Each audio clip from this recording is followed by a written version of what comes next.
C'est tout calme. Ah, on a eu des hauts et des bas, on est passé par... ça a été l'ascenseur émotionnel. Je vais juste aller voir si mon téléphone il sonne. On a eu cette première fermeture où personne ne savait qu'est-ce que ça allait donner, quand est-ce qu'on allait rouvrir. Tout le monde était vraiment attentif, quoi. Et toute la population, on se sentait inclus dans la population globale. Parce que tout le monde a arrêté, les écoles étaient fermées, les commerces étaient fermés. Il y avait un sentiment d'unité sur la première fermeture qui était cohérente. On sentait que les gens nous soutenaient, on sentait voilà, c'était un projet global du pays, de la région, de la ville, et ça avait du sens. C'est la deuxième fermeture, elle est humainement compliquée à assumer, à comprendre, à conscientiser, et puis j'ai l'impression qu'on a déshumanisé un peu toute une profession.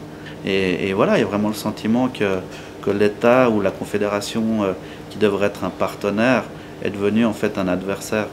J'ai toujours été ambassadeur du terroir, j'ai toujours fait ce qu'on me demande de faire. Et puis après 20 ans d'expérience, voilà comment on me remercie. Après, on rentre dans la sphère de l'intime, c'est toujours compliqué de s'exprimer sur le sujet, mais oui, il y a très clairement eu un apport de médicamenteux pour passer cette période. Et maintenant, c'est se projeter dans la réouverture qui est compliqué. Nous, on a recommencé à faire de la vente à l'emporter. C'est pas pour gagner de l'argent, parce on n'en gagne pas, on travaille à perte. Mais c'est juste pour que le personnel, moi-même, les clients, les voisins et autres, tout d'un coup se ressentent concernés par le projet qui était ici, qui a été arrêté du jour au lendemain, qui a été détruit, parce que mes établissements à la campagne, il y a un rôle social.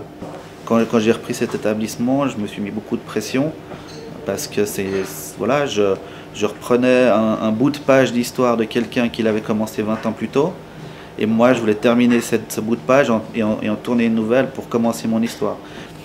Et là on nous a fermé le livre. Le Café Babel, je pense qu'il a du sens, il a passé 2 guerres, il a vécu plein d'autres choses, il est toujours là. Moi, j'ai pas envie de me réinventer. J'ai envie que cet endroit il continue à persister et à vivre comme il l'était avant.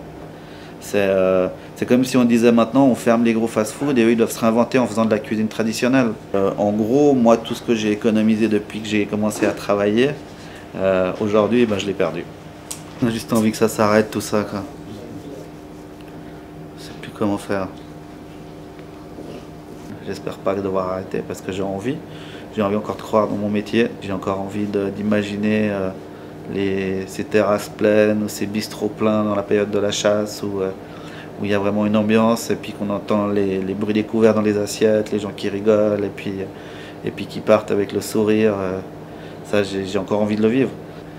J'ai envie d'y croire, que le 22 mars, on nous ouvre les établissements et de revoir les clients et de recommencer à travailler. Et voilà. Mais,